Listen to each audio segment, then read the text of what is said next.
Bien, bonsoir tout le monde et on recommence le cycle à partir de Bereshit, puisqu'on était après Simchat Torah. Et Bereshit, d'après les enseignements du Rav Noam Perel, Agada ou Parasha. Et nous commençons. Vayomer Elohim yikavu hamayim mitachat hashamayim el makom echad v'tareh hayabasha vayichen. Dieu a donc demandé dit aux eaux de se rassembler dans un endroit. Ça a formé les océans et la terre est apparue. Et là-dessus, le Midrash dit la chose suivante. Rabbi Ava bar Kahana, le Shem Rabbi Levi, Amar Rabbi Ava bar Kahana, enseigné au nom de Rabbi Levi, Amar Akadosh Baruch Hu, Ikavu le Amaim, Mashani Atid Lasot Baem, que les eaux se rassemblent. Et voilà de quoi il y a une parabole qui explique. Mashal le Meler Shebana Patrin, Voshe V'tocha Ilmim. C'est l'idée que donne le Midrash. C'est un roi qui a construit un palais, et dans ce palais, il a installé des personnes muettes qui ne peuvent donc pas parler.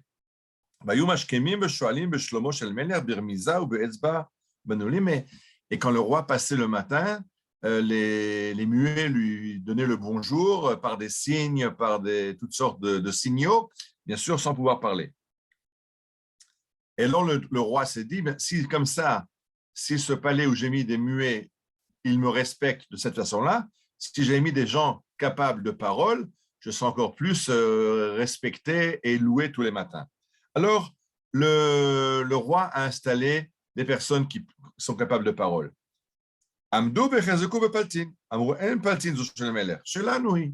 Mais ces gens qui peuvent parler se sont mis d'accord entre eux. Hey, c'est à nous ce palais.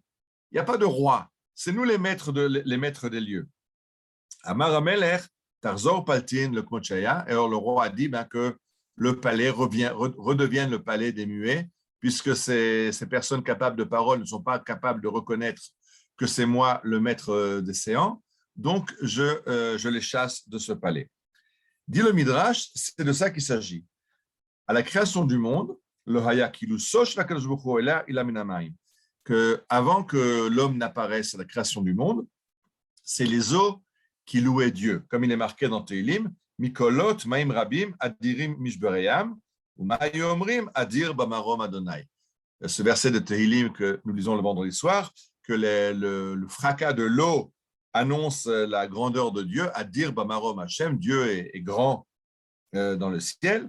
Ça, c'est le bruit. Vous voyez derrière moi, là, dans la photo, là, le torrent du Dan. Alors, ce fracas, ce bruit de l'eau qui coule avec force, c'était la louange de Dieu par les eaux. Alors, Dieu dit, c'est ça.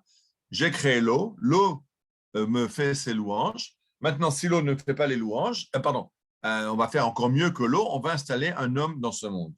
Mais une fois que l'homme, au lieu de dire, de remercier Dieu de l'avoir créé, d'avoir fait ce monde, les hommes ont commencé à dire, le monde est à nous, on fait comme on veut, et c'est les fautes qui sont relatées au début donc, de Bereshit, la faute de la génération du déluge, la faute de la génération de la tour de Babel et la faute de la génération de Enoch.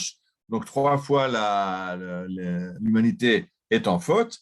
Et à la première des fautes au niveau du déluge, Dieu dit, c'est comme ça, que l'eau revienne et reprenne sa place. Si les hommes ne sont pas capables de louer Dieu et de comprendre que c'est Dieu qui a créé le monde, que les eaux reprennent leur rôle et que la louange de Dieu monte des eaux. Et c'est pour ça qu'il y a eu le déluge par l'eau. Ça, c'est donc le Midrash sur ce verset. Et là-dessus, le Rav Noam Perel nous explique, c'est ça qu'il faut comprendre. Kol kiyumenu ben Adam eno al tnai. Eno al tnai, que Dieu, quand il a mis les hommes dans le monde, on est ici sous condition de reconnaître la royauté de Dieu dans le monde, ça le fait que le monde lui appartient.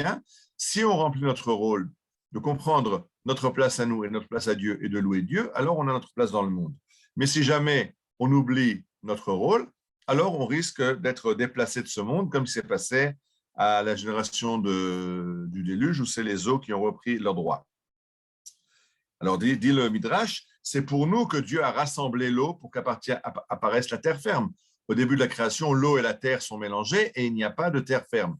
Pour pouvoir faire une place à l'homme, Dieu a donc rassemblé les eaux dans les océans pour faire apparaître la terre ferme et donner une place à l'homme. Mais il se peut qu'on ne comprenne pas quel est notre rôle et qu'on décide que le monde nous appartient et qu'on en fait ce qu'on veut, on le gère comme on veut. Et alors, il faut faire attention parce que Dieu risque de se fâcher et de ramener l'océan comme il a fait à l'époque du déluge. חייבים כולנו לחוש בכל רגע כקיימים על תנאי שכן אם נתבלבל ונחשוב שאנו בעלי הארמון ומנהלי העולם, חיש קל נאבד את סיבת קיומנו.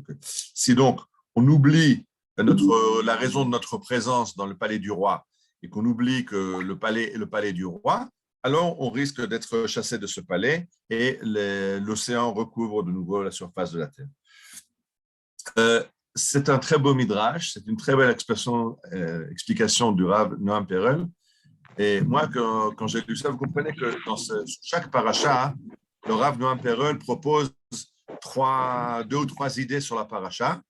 Et cette idée, c'est celle-là qui m'a interpellé spécialement pour cette paracha de Bereshit. Et pourquoi? Parce que je pense que ce qui se passe aujourd'hui nous rappelle beaucoup ça. C'est-à-dire que on était pendant 2000 ans en exil, enfin 1500 ans on était en exil, très longtemps en dehors de la terre d'Israël. Les derniers siècles de notre absence du pays, c'est les Arabes qui avaient pris possession de la terre d'Israël. Et quand arrive le moment, Dieu redonne cette terre à Israël et nous permet de réinstaller notre État. Mais si on décide que Dieu nous a ramenés pour qu'on puisse créer un État palestinien, pour qu'on puisse renoncer au terrain qu'il nous a donné dans les miracles de la guerre des 6 jours, alors ça devient très, très grave.